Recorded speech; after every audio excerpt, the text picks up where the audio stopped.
And a good Wednesday morning to you. Welcome into the Nick Craig Show, streaming live this morning on YouTube, Rumble, X, and Facebook. Don't forget that you can take the show with you 24/7 on demand by checking out the Nick Craig Show in your favorite podcast app. You can also listen online by visiting the website nickcraig.com. Our show this morning is brought to you in part by the Law Group. Visit them online at lawgroupnc.com or give them a call, 910-251-6088.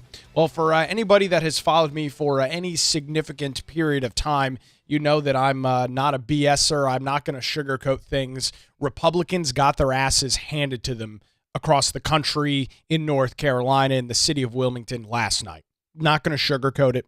Not going to put some rosy-colored glasses on it. I've already seen this morning the reaction from people on social media, from individuals. Just one post in particular, some guy I follow on X said, Democrats talked about Democrats' approval rating is so low that they are now celebrating wins in blue states, LOL. That kind of attitude, that kind of mindset is going to get the Republicans killed in 2026. Plain and simple. If you cannot objectively look at last night as a failure for Republicans, then you are going to allow the exact same thing to happen in 2026. Plain and simple. Now, there's a lot to get into. We'll get into all of it. We'll break down everything that's going on. One of the things that, one of the things that I will continue to say is that every election is unique. Every election is like capturing lightning in a bottle. Yes, there are some things that hold over. There are some things that are consistent, but for the most part, every single election is incredibly unique. So let's jump into it here within the city of Wilmington and take a look at what went on last night. And looking at the top of the ticket for mayor in Wilmington, Bill Saffo will continue to be the mayor. He is the longest serving mayor in the city and will continue in that position going forward after a strong election night victory for him, pulling in 49.2% of the vote. Republican Billy Craig pulling in 30% of the vote. And thankfully, Jonathan Barfield, who hopefully his political career is said and done moving forward, got his ass absolutely handed to him, pulling out just over 5,000 votes, less than 20% of the vote. So a Democrat, Bill Saffo, will continue as the mayor within the city of Wilmington. On the city council front, no other way to describe it than absolutely brutal. This is now the second election cycle in a row, 2023 and now 2025, that Republicans have gotten swept. And with these two back-to-back sweeps, there is now not a single Republican on the Wilmington City Council. There is not a single individual to push back on what is coming. And if you are a resident in the city of Wilmington, I'm sorry for you, because things are not going to be heading in a right direction. With Democrats' exclusive control now, with radicals on the city council like Chakima Clinton Quintana, Cassidy Santaguida, you are going to see the city of Wilmington move far left very quickly. I made the point yesterday, and it's not exaggeration. I stand by it. Wilmington, as it looks right now, is set to become the next Asheville, the next Durham, the next Raleigh, the next Charlotte. Pick your liberal progressive city that you want and replace it with Wilmington. It's the exact same situation. Democrats are running the roost now within the city of Wilmington. Incumbent candidate Luke Waddell falling about 900 votes short of re-election. Richard Collier, another Republican, had a pretty good night, 9,300 votes. Fell short. Clifford Barnett, who is currently on the Wilmington City Council, is currently the mayor pro tem, a Democrat, was completely shafted by the New Hanover County Democrat Party. He pulled out just over 6,600 votes. Kelly Roberts, another Republican, 6,500 votes. And then Sean Guerrero, who announced that he was running, then dropped out of the race seemingly before it started. Not sure why the hell he decided to run in the first place, picked up 777 votes. And so with that, you have got now a full 7-0 majority board controlled by Democrats in the Wilmington City Council. Taxes will continue to go up. Money will continue to be pissed away on stupid pet projects. You are going to see, I would suspect, based on who's currently on the council right now. You've got David Joyner, you've got Kevin Spears, you've got Celeste Andrews, and now welcoming on Chiquima Clinton-Quintana, who, by the way, I mean, I'm shocked that she won. I really am. She performed so incredibly poor in every single public appearance that she had. I'm shocked with these results. I really am. I didn't think Republicans were going to do overly well. The city of Wilmington, every single day that goes by, more and more Democrats are moving in. The voting strength for Democrats gets stronger day in and day out. I didn't think Democrats were going to clean sweep. I really thought Councilman Luke Waddell was going to squeak by in that third spot. It just didn't happen. Part of it is because Republicans just didn't show up. They didn't show up. I don't know if that's complacency coming out of the successful general election that Republicans had 1 year ago, back in November of 2024. I don't know if it's just a lack of care from Republicans within the city. Well, there are plenty of them. And if they showed up, there was a strong likelihood that Luke, Richard, and Kelly would have won if they showed up. But they didn't. They decided to sit home, sit on their hands, and now they are going to have to pay the price for what's coming in the city of Wilmington. And it's not going to be fun. I can promise you that. It is not going to be a good time. If you are a taxpayer in the city of Wilmington, you're screwed. Plain and simple. It is going to get a lot worse before it has any chance to get better. And this morning I was on the radio over in Charlotte on WBT, where I host the Carolina Journal News Hour at 5 a.m. And, I mean, similar situation over there. Republicans got freaking killed.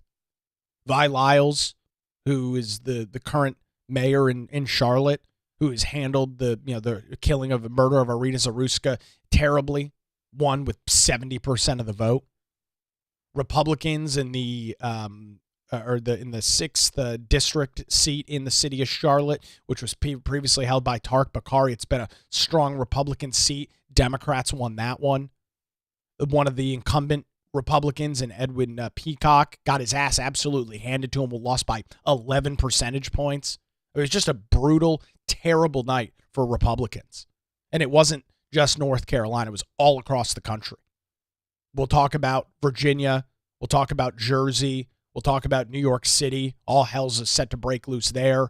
Prop 50 passed in California. Just a really, really bad night for Republicans.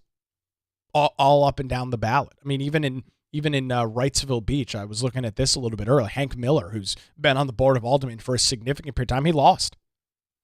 Todd Schoen is a radical progressive Democrat. He is now on the board of aldermen in Wrightsville Beach. Just a very interesting election results. Incumbents all across the country just got killed. Just did not perform. And so while some, as I mentioned, are going to try and sugarcoat this, you are not going to find me sitting in some sort of ridiculous. I mean, this is the post I'm talking about. I typically like this guy's postings on X. But when he writes, Democrats' approval rating is so low that they're celebrating wins in blue states, what the hell are you talking about? I mean, can you be any more disconnected from what just happened last night? They should be celebrating wins, and it wasn't just in blue states. Democrats had a phenomenal night electorally. All across. I mean, looking across the state of North Carolina, and I will admit I'm on a relatively little sleep this morning. I am looking, so I'm a little groggy. I'll be the first to admit that. But looking across the state and what I've been able to gather, I mean, Republicans didn't win anywhere. Even in towns and small municipalities where Republicans have had success, they got freaking blown out. I mean, I found one seat in Wake County, in the town of, I think it was Zebulon or Wendell, where a Republican won an at-large seat. Everywhere else, they got killed. And it is, it's, a couple of things that probably lead into this. This is a situation where there is absolutely some level of complacency. You had a very resounding success for Republicans 12 months ago. Now, the same way that I'm not going to sugarcoat the way that Democrats had a great night, I'm not going to sugarcoat the fact that Republicans had a barn burner election in November of last year. I mean, Republican or Democrats can try and sugarcoat what happened in 2024, and I'd give them the same response that I would give Republicans this morning. November of 2024 was a really, really bad night for Democrats, the same way that last night and into this morning was a really, really bad night for Republicans. So there's absolutely some level of complacency. And, you look at where Republicans have had success in municipal elections. You have to go all the way back to 2021, 4 years ago, and look at the situation that was happening in 2021. You had Joe Biden in the Oval Office. You were still in some parts in the midst of COVID-19. You still had lockdowns, mask mandates, businesses being closed. It was a really screwed up time. And so that was able to give Republicans some level of success in those elections. That's when Luke Waddell was successful in winning his seat on the Wilmington City Council. Those dynamics don't exist right now. And we've been talking about issues like tariffs. We've been talking about issues like the economy.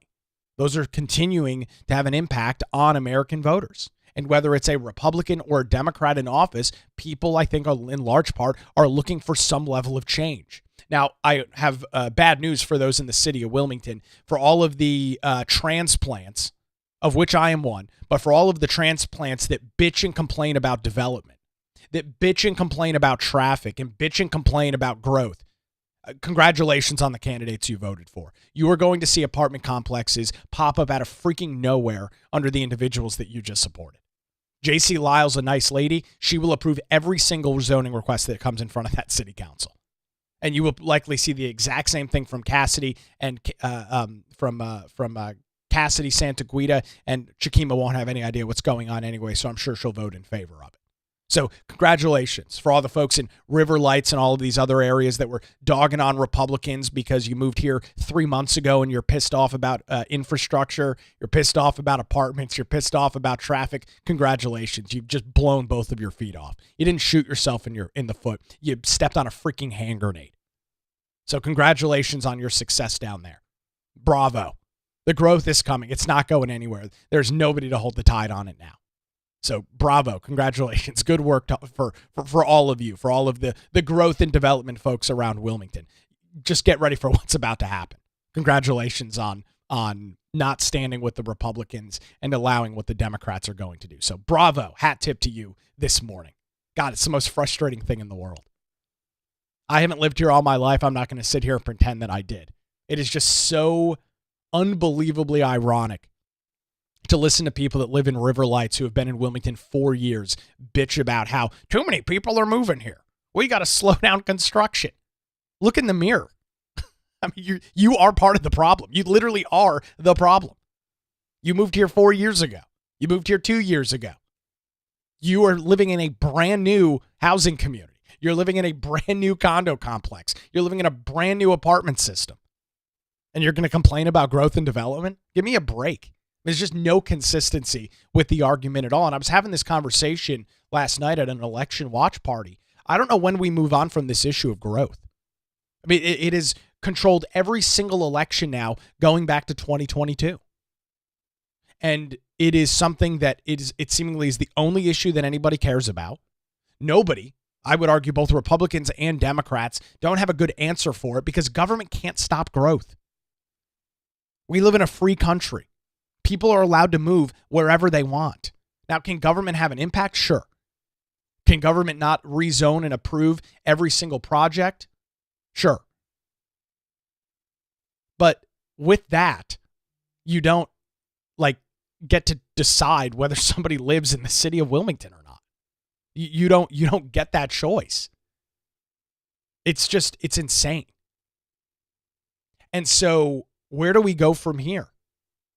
Looking at the city of Wilmington and the results, I'm not ready to completely throw in the towel on the city of Wilmington.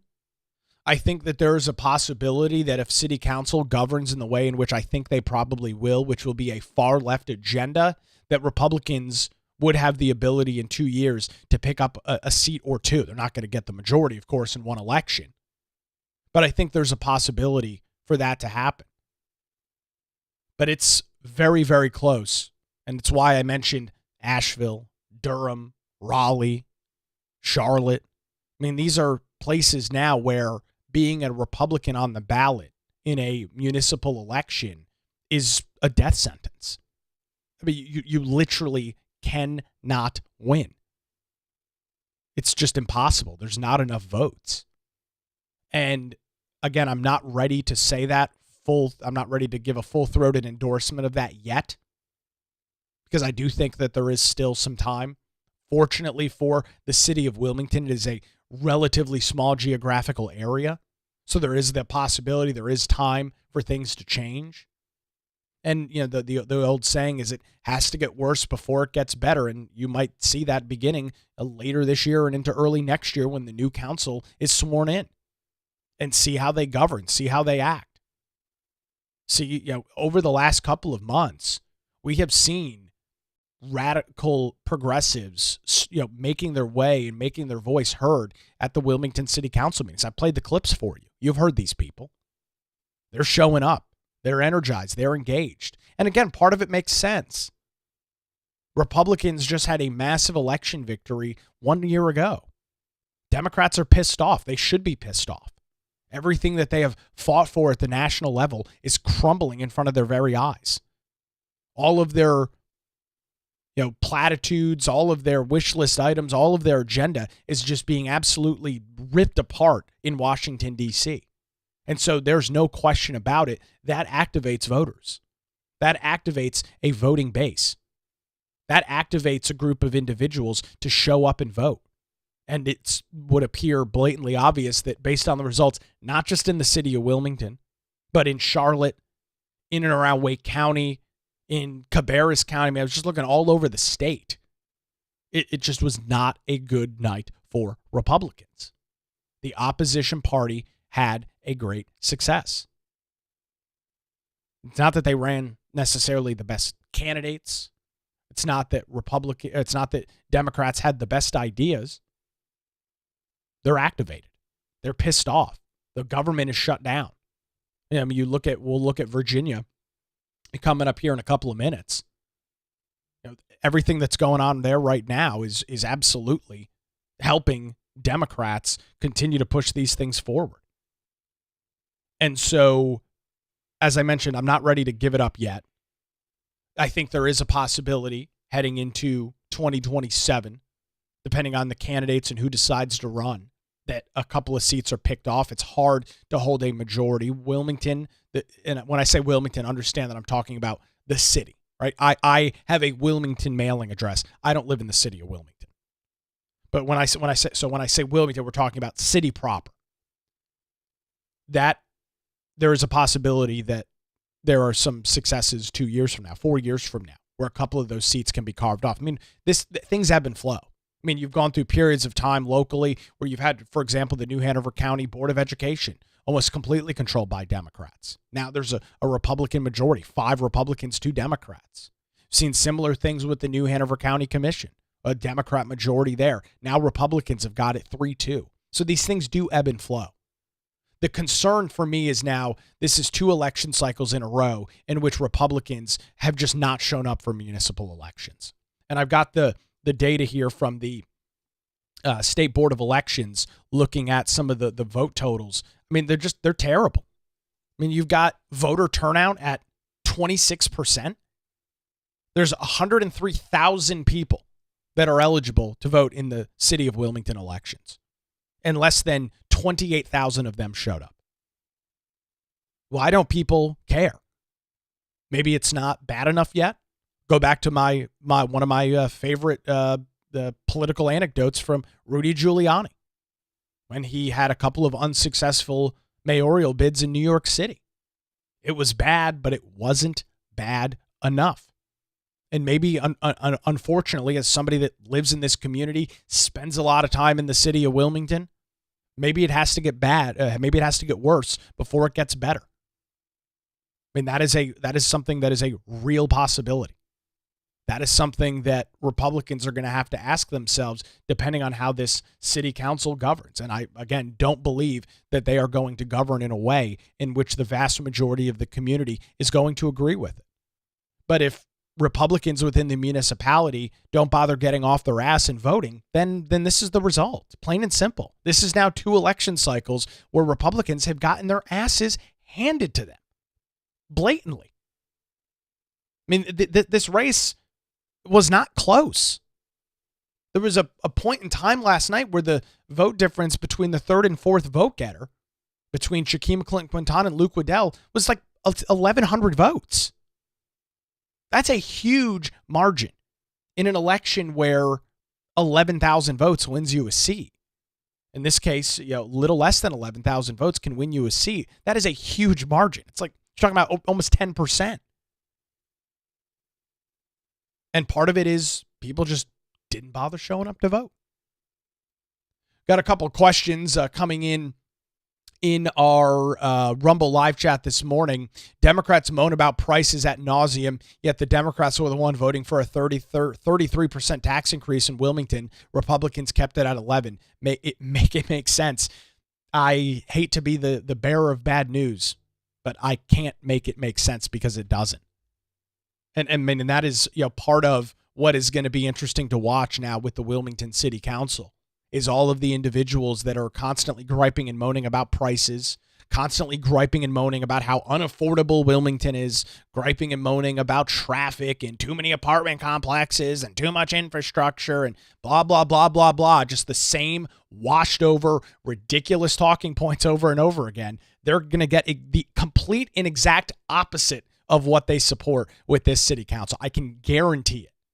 There is nobody to bring this group back to the middle. This is what is about to leave my mouth is probably the craziest thing I've ever said. All right, you ready for this? Bill Saffo is now the only one on that city council that can pull that group back to the middle. Bill Saffo, 20-year Democrat on the city council, 20-year mayor in the city of Wilmington. He is the only one on that council. And we'll have to see how JC governs. But he is likely to be the only one to try and pull this group back to the middle. And he's not going to have success in doing so. I think Bill's a nice guy, but he can't battle Salette. He can't battle David Joyner. He's not going to be able to battle Shakima Clinton Quintana or Kevin Spears. He doesn't have the political willpower to do it. He doesn't have the votes to do it. And so it's just going to be really, really interesting to see what happens in the city of Wilmington. Disappointing is probably an understatement to describe the night last night. But this hopefully is the wake-up call that Republicans need heading into next year. Elections aren't easy. Elections aren't cheap. And elections aren't guaranteed. A lot of incumbents losing across the board last night, all across the state and in other states as well. This stuff is not guaranteed. You can't sit on the sidelines. You can't post on Facebook or post on X and think that you're having an impact.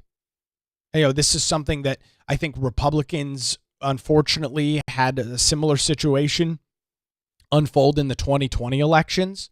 They were complacent with Trump in the Oval Office. They were complacent with Republicans. They didn't bother to get engaged. They didn't bother to get involved. They thought spending their time standing on the side of the road waving a flag was going to drive Donald Trump to victory. Lo and behold, he lost.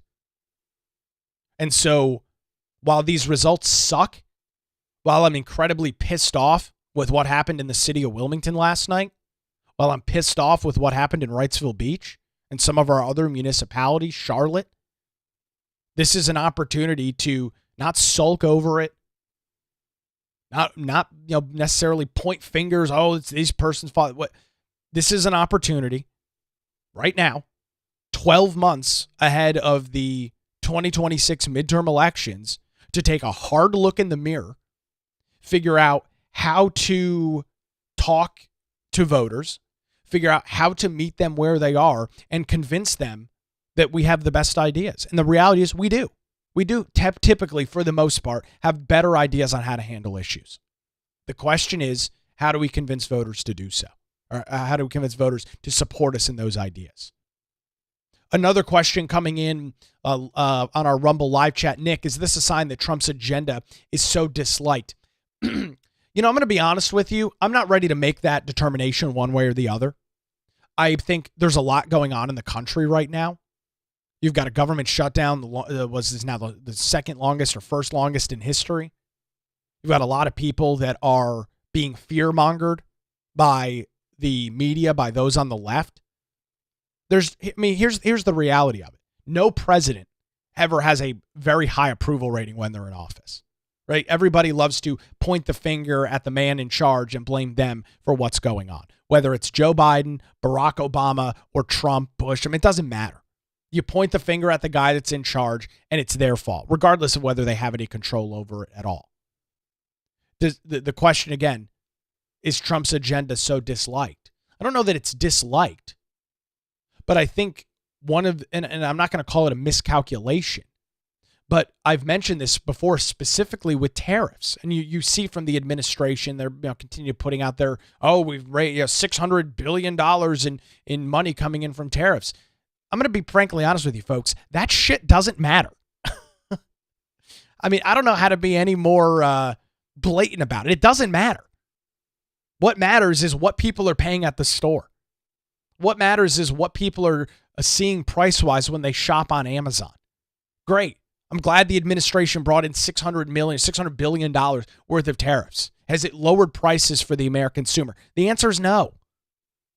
The answer is no. The deficit continues to balloon, spending continues to be out of control, and the American economy continues to suffer. And who suffers the most when there's economic issues? It's the lower class and the lower middle class. That's who continues to suffer. So is this a rebuke on Trump's agenda? I don't think so. I think long term, some of the things that he has planned probably pay off. The question has always been, and you've heard me say this a million times at this point, but I think it bears repeating this morning. Do American voters, does the American middle class have the stamina, the mental fortitude, and the pure economic ability to wait out some of these issues? I don't know that the answer to that question is yes. And if they do not have the ability to wait those things out, then yes, they are going to go against and stand up against Trump's agenda. I don't know that, again, that it's necessarily disliked, but this is the unfortunate reality of government. People want immediate results, immediate action. And the reality is that doesn't happen. Christ, look at the homeless ordinance that we talked about here over the last couple of months. What did it take? 3 city council meetings across 3 months to pass it, to change a couple of words? Now, take that and exacerbate it up in Washington, D.C. It takes forever to get anything done. People want immediate results, especially when they're hurting financially. And it's hard to get those immediate results. So at this point in time, I'm not prepared and I'm not ready to say one way or the other whether this the results last night are a rebuke of Donald Trump's agenda. It's possible that they are, but I think it's also possible that it was not. I'm not ready. I'm not at a point in time where I'm ready to say definitively one way or the other that, oh yes, this is definitely the case. One of the points I'll make, we'll grab a break and then look at some of these other elections across the country. The party in charge always tends to not fare very well in elections. It's just the way that it is. It's why midterms are typically so successful for the party not in charge. That's just the way that it is. Again, people want immediate results. When something's not going well, they want to throw out the baby with the bathwater. So they go, okay, we're going to vote for Democrats. And so it's going to be interesting to see if these results that we saw last night, again, not good for Republicans, pretty much all up and down the ballot, not just in the city of Wilmington, but all over the place. If these results translate for the Democrats heading into 2026. So a disappointing night. Can't change the results. They're in at this point. There will be a process known as the county canvass where any outstanding ballots will be dealt with. However, there are not going to be enough votes withstanding to flip any of these results, at least within the city of Wilmington. So this election is over. And so you have 2 options, really. You can either sulk, bury your head and say it's all over, throw up your hands and say it's gone, or you figure out, okay, yep, we got our asses kicked. Nobody likes that. What do we do to get ready for next year? The election's in less than 12 months. So you've got about 8 months to get this stuff figured out. And so that's the question that Republicans and conservatives have to ask themselves this morning. What do we do to get in front of these voters? What do we do to have some level of electoral victory, which is going to be tough next year? I mean, the reality is it's a midterm election with a Republican in the White House, Republicans controlling the Senate, and Republicans controlling the House. It is going to be a tough election cycle, no question about it. What can be done in the next 8 months to get some victories and hold off what the left wants to usher in? That's the $1 million question. We will take a look at what happened in Virginia, New Jersey, and New York. The results not inherently surprising, but some of these margins are way out of control. Plus, Zohran Mamdani, with his success in New York, did speak last night. I know you probably don't want to listen to it, but I think you need to. I'll have some audio from him coming up as well as the Nick Craig Show rolls on this post-election, post-mortem edition. I want to thank and head on over and thank our great advertisers that make this show possible day in and day out. That includes the Law Group here in Wilmington. When legal challenges arise, make sure you put your trust in the Law Group. Since 2003, their experienced attorneys have provided high-quality, affordable legal services across the eastern half of North Carolina.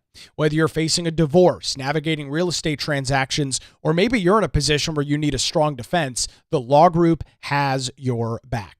Their dedicated team ensures your questions are answered and issues are resolved as quickly as possible. Great news, folks. They're located in downtown Wilmington and just a phone call away at 910-251-6088, or you can visit them online at lawgroupnc.com, 910-251-6088, or lawgroupnc.com. I want to thank Melissa Gott and her amazing team over at the Law Group. Experience and dedication you can rely on. We'll grab a quick break, go around the nation, still get to some of your comments and questions coming in, as well as the Nick Craig Show rolls on a Wednesday morning, streaming live on YouTube, Rumble, X, Facebook, and available 24/7 wherever you get your podcasts.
And a good Wednesday morning to you. Welcome back to the Nick Craig Show as we continue our coverage of election night 2025, a rough night for Republicans all across the country. Recapping what we saw here across North Carolina in the city of Wilmington, a bloodbath for Republicans in the city council. This is the second election in a row in which Democrats just had a huge outpouring of support and huge wins at the polls. We're now going to zoom out a little bit, step across the nation, and take a look at what went on in Virginia. While this race was not supposed to be very close, it turned out it was not at all. Taking a look at the election results coming in from Decision Desk HQ, Abigail Spanberger, who is the Democrat candidate running in the Virginia gubernatorial election, a good night for her, 57.5% of the vote.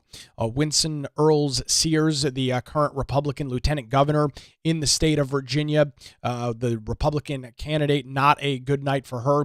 42.5% of the vote. So you're looking at about a 15 percentage point difference there between those two candidates, and that lines up very well with what the polling looked like beforehand. These were this was these were the results, the Real Clear Politics average leading into the night. It looked like it was going to be a 10-pointed plus advantage for Spanberger, and that is exactly what happened. A little overperforming in some of the polls there, at least from the average. So a good night for Democrats in the state of Virginia, even with the controversy in some of the other races.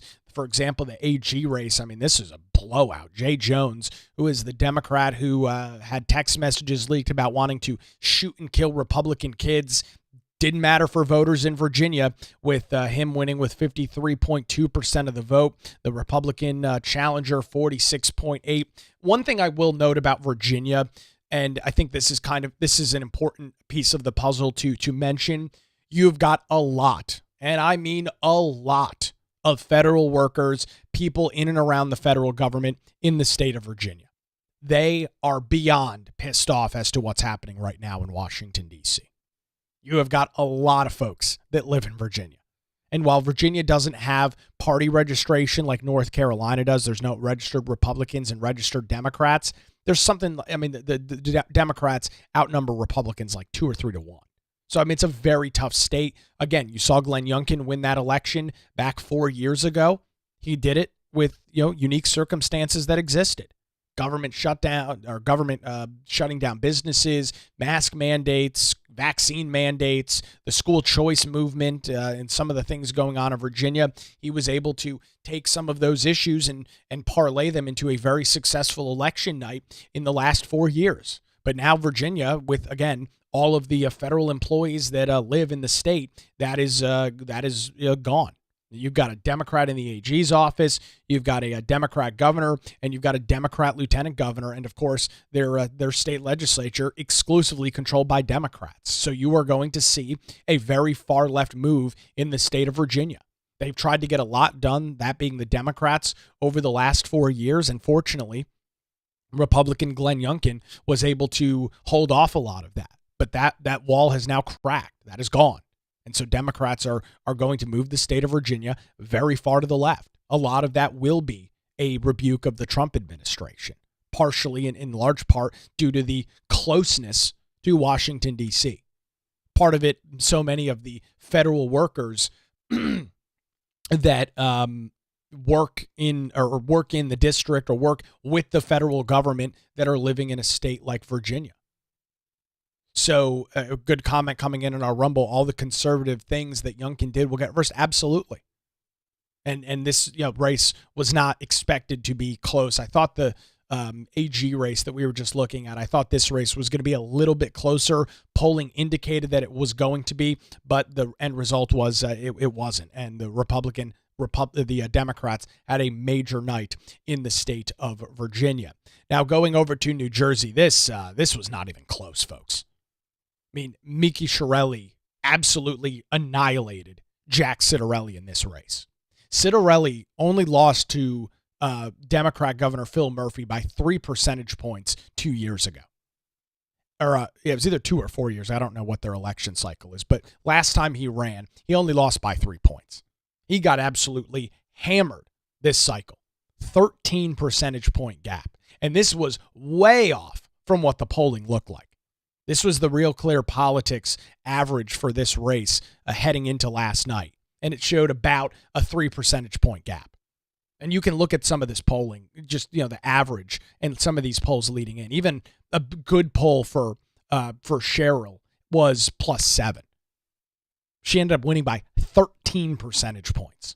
So this was not a night for Jack Ciattarelli and Republicans in New Jersey. And when you look at the state breakdown, southern New Jersey is supposed to be a solid area for Republicans. You pretty much have this line that's supposed to be drawn around the Trenton area. North Jersey tends to lean a little bit more left. South Jersey tends to lean a little bit more red. And that obviously did not happen.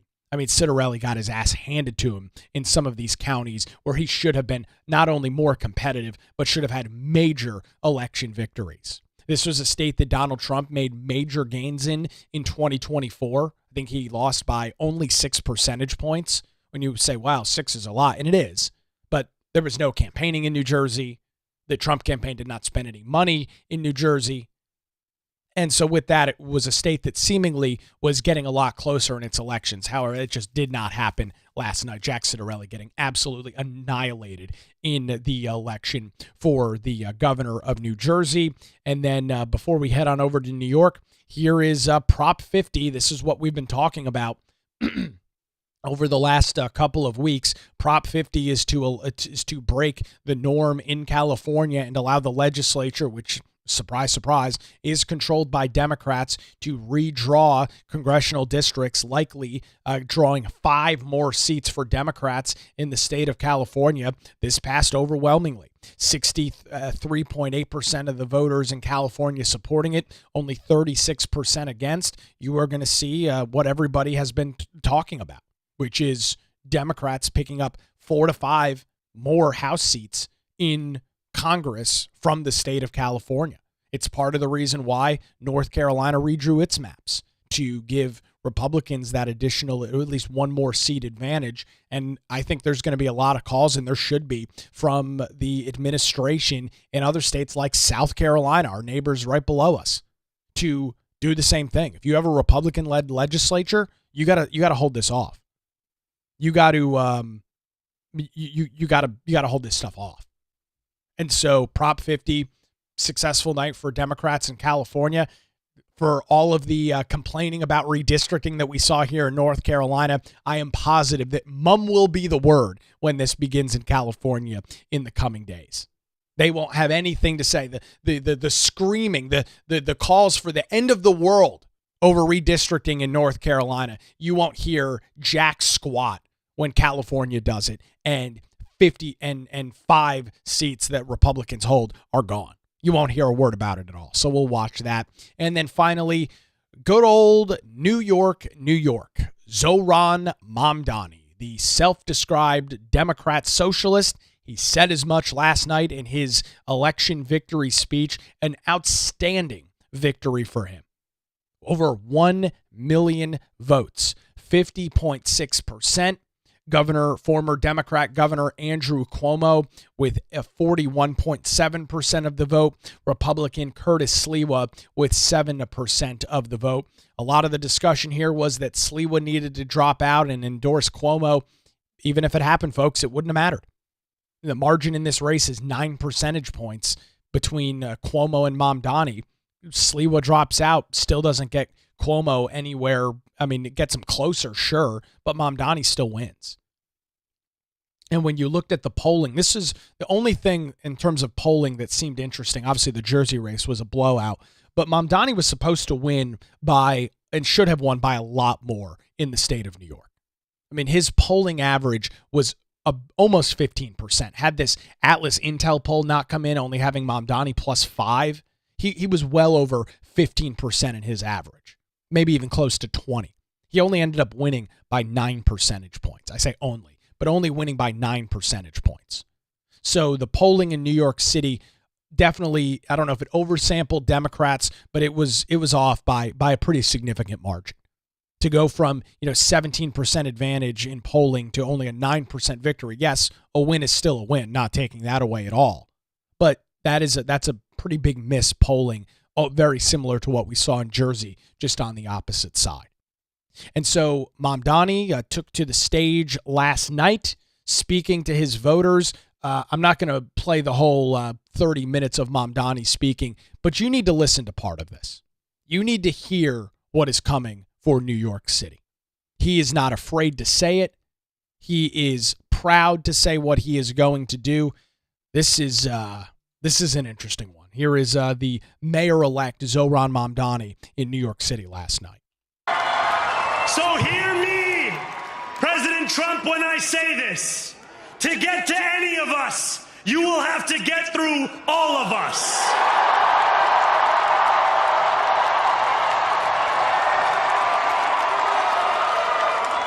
When we enter City Hall in 58 days, expectations will be high.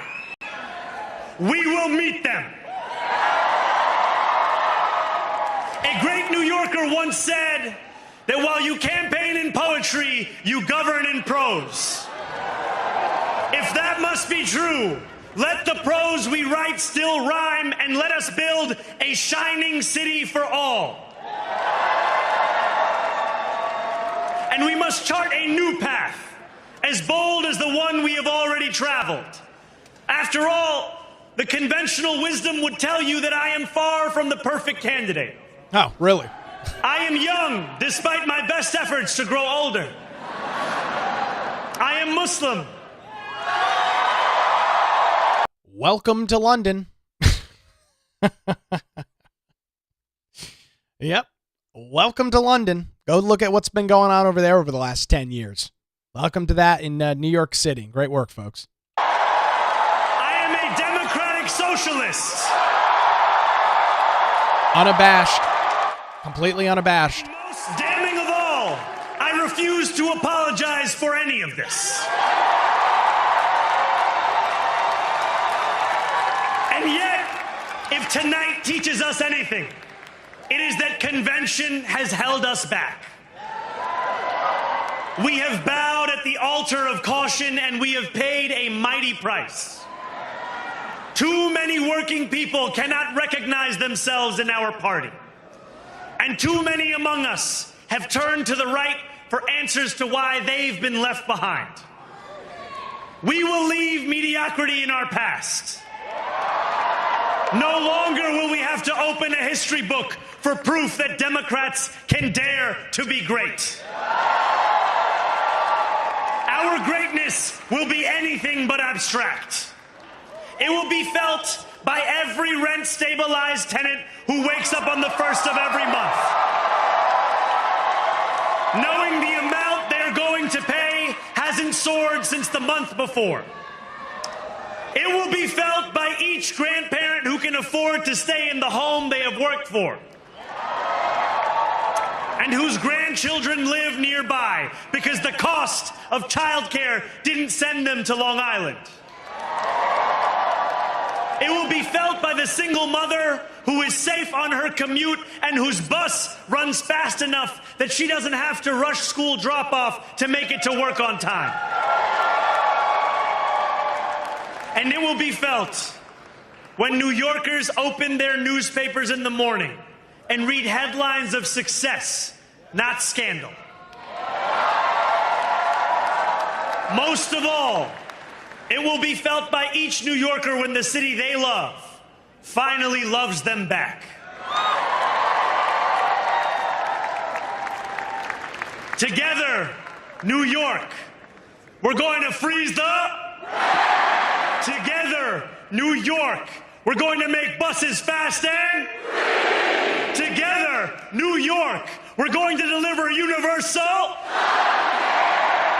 Let the words we've spoken together, the dreams we've dreamt together, become the agenda we deliver together.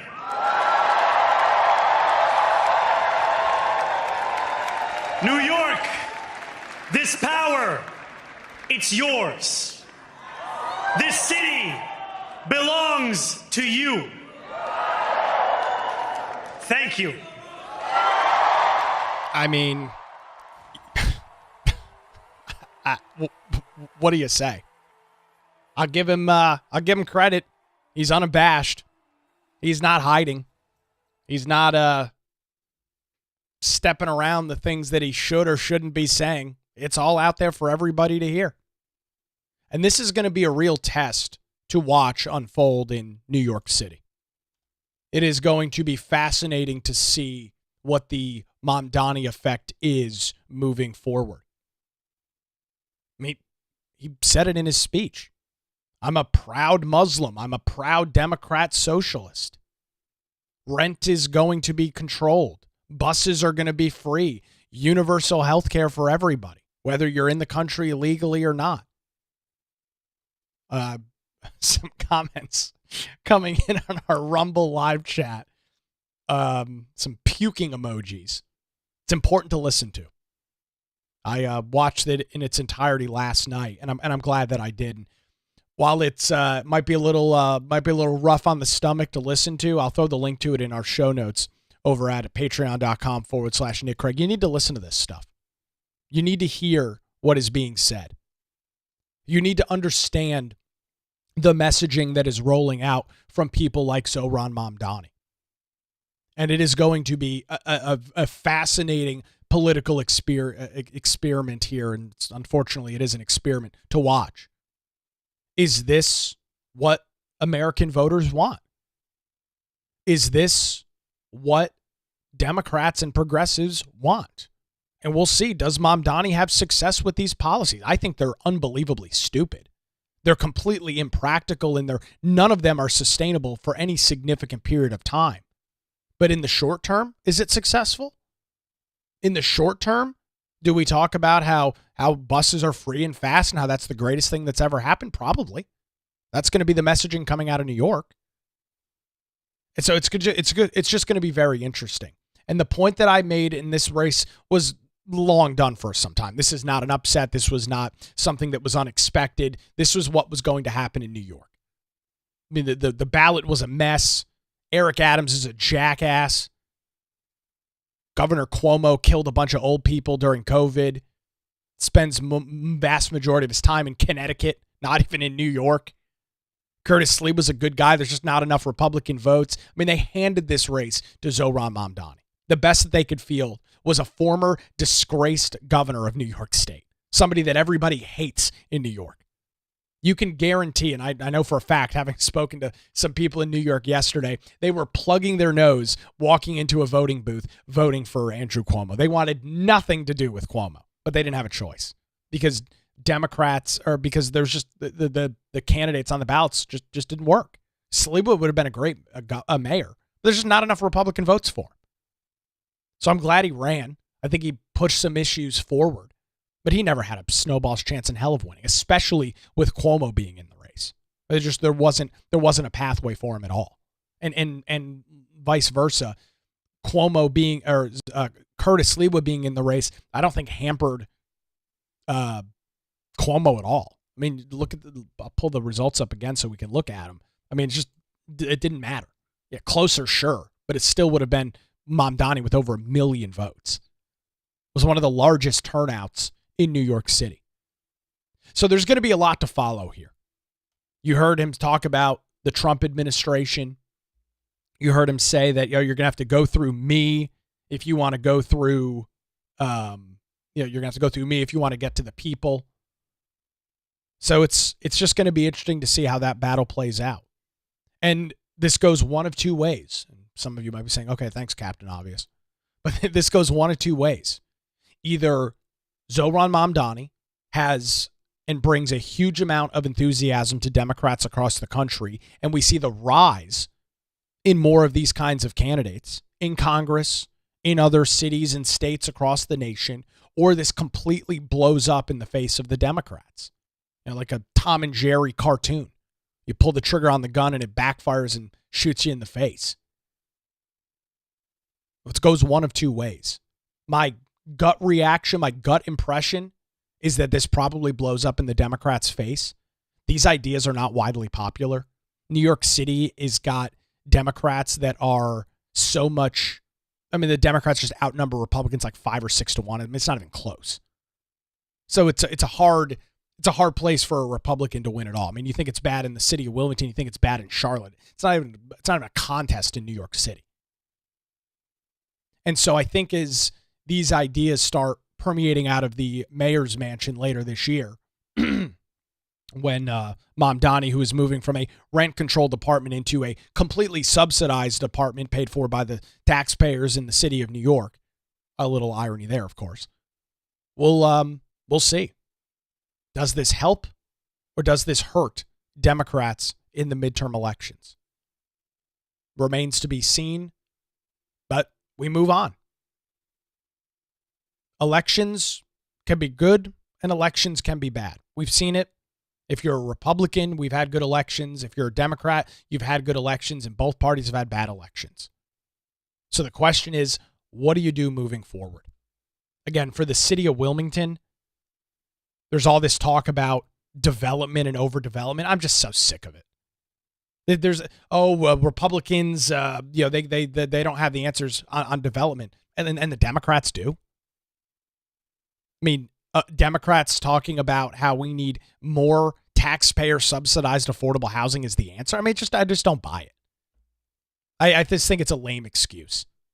It absolutely is an important issue that's driving the election, sure. But to say that Republicans don't have the answers to it and Democrats do is just not accurate at all. Tell me how J.C. Lyle, Cassidy Santaguida, or Chiquima Clinton Quintana have the answer to overdevelopment. I mean, just give me one example. You can't, because it doesn't exist. Everybody puppets the same thing. The development and overdevelopment discussion itself is incredibly stupid.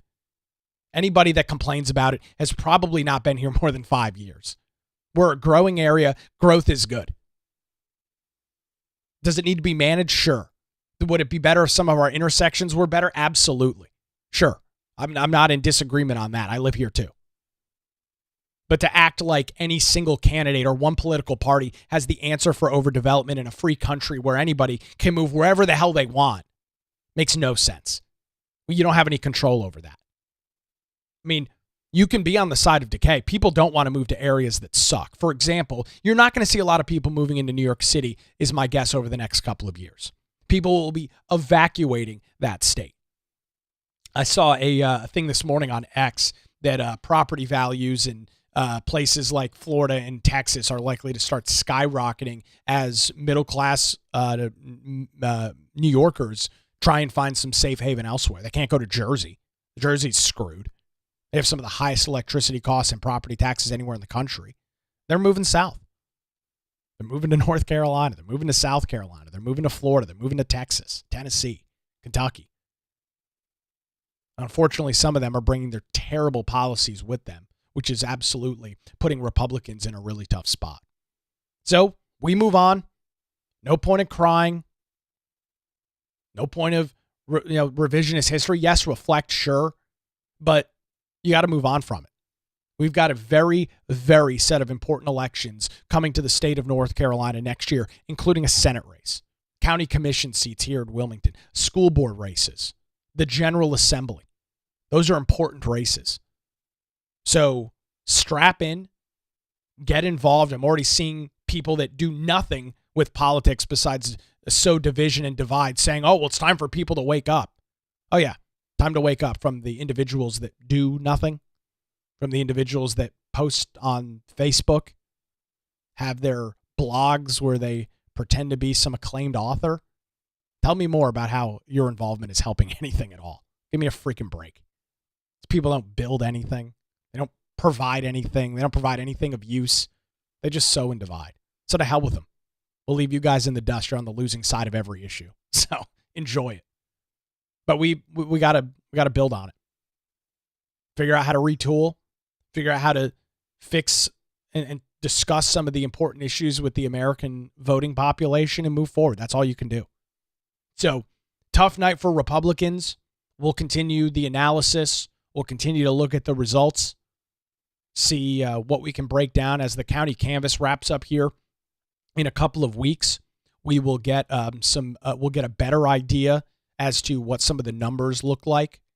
Turnout was not good for Republicans, and it will be interesting to see if people show up and say why. So we'll keep an eye on all of those details moving forward, and appreciate everybody that got out and voted. Appreciate our candidates. Not easy to run. Luke Waddell, Richard Collier, Kelly Roberts, Billy Craig. It's not easy to run. It's not easy to be in elected office.